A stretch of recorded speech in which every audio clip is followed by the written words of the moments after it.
날씨가 너무 좋아가지고 야외 촬영을 하는데, 사실 오늘 할 내용은 조금 화이트보드가 있으면 제가 정리를 잘 해볼까 싶었는데 그냥 날씨가 좋아가지고 이렇게 나왔습니다.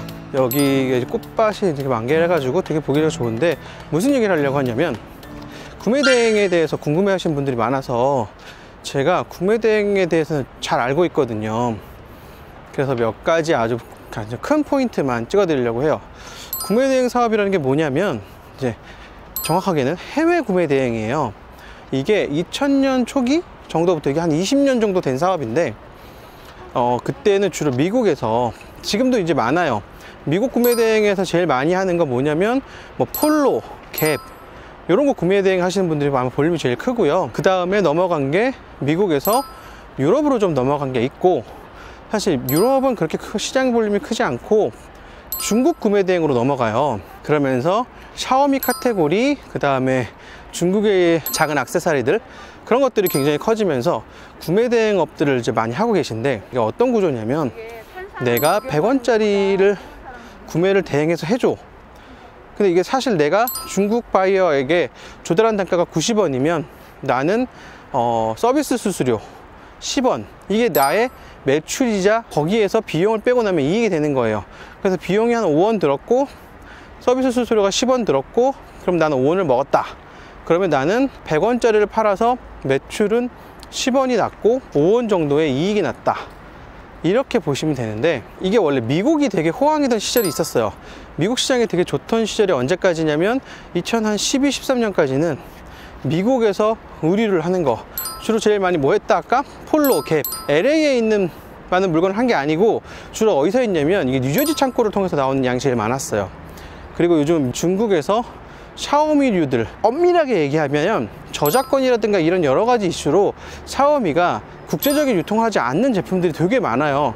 샤오미 어플을 깔아보시면 샤오미의 조명부터 가습기까지 굉장히 많아요. 상품들이 수십 가지, 수백 가지가 되는데, 이런 것들을 유통하는 분들, 구매대행이라는 게 돈이 들어가잖아요. 그러니까 아까 100원짜리를 파는데 내 돈 90원이 들어가야 돼.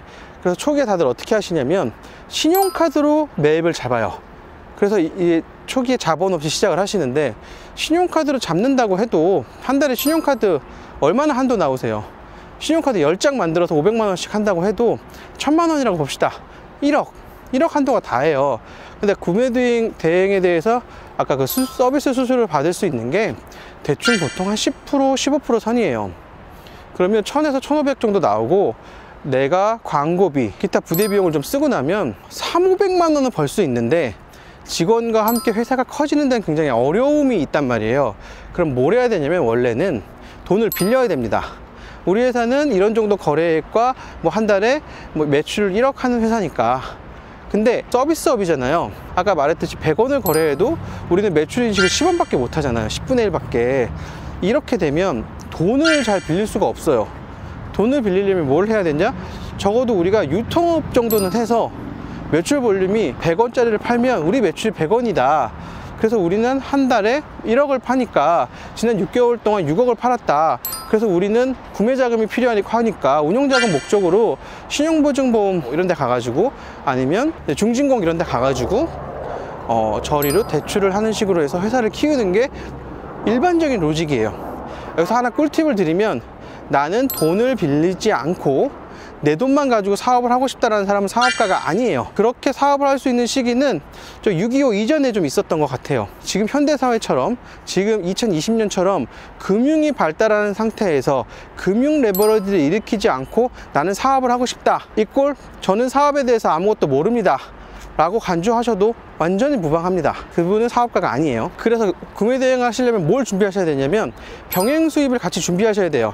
구매대행과 병행 수입, 물건이 그냥 소비자에게 해외에서 가는 건 똑같다고 해도 구매대행은 서비스 수수료를 수취하는 일이고, 병행 수입은 유통 매출이 나와요. 상품 매출이죠. 정확하게는 상품 매출이 나오는 일이에요.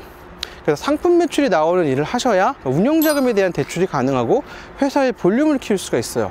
이런 얘기를 잘 해주시지 않는 것 같더라고요. 왜냐하면 대출을 일으켜서 레버리지를 일으키라는 얘기가 누군가에게는 굉장히 부담스러운 얘기거나, 그렇게 안 하면 안 되나요? 라고 했을 때 글쎄 모르겠네요. 혹은 잘 모르시는 것 같기도 해요. 그래서 처음에는 중국 벤더가 되던 미국 벤더가 되던 물건의 서비스 수수료를 받다가 이걸 형태를 다음에는 양을 늘려서 병행 수입 형태로 좀 변경을 해서 파는 게 유리한 경우가 있고, 구매 대행으로 남아있는 경우가 유리한 경우가 있어요. 어떤 경우냐면 우리가 200불 이하, 미국에서 오면 200불 이하, 다른 데서 오면 150불 이하인데 무관세 범위 안에서 부가세 차익을 통해서 부가세를 결국 안 내는 거잖아요. 거기를 통한 이익이 남는 구조인 거예요. 그래서 운송비가 부가세액보다 싸면 운송비와 부가세의 차액 어딘가쯤에서 우리가 마진을 보는 구조가 대표적인 구매 대행업이에요. 이것만 하시면은 볼륨이 커지지 않는다.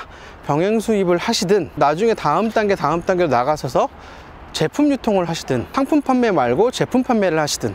상품 판매와 제품 판매를 간단히 말씀드리면, 상품 판매는 내가 사서 파는 거고 제품 판매는 내가 만들어서 파는 거예요. 그 다음에 비용과 수익에 대한 것도 좀 정리를 해드리자면, 수익이라고 말씀하잖아. 나는 월 1억을 번다, 연 10억을 번다.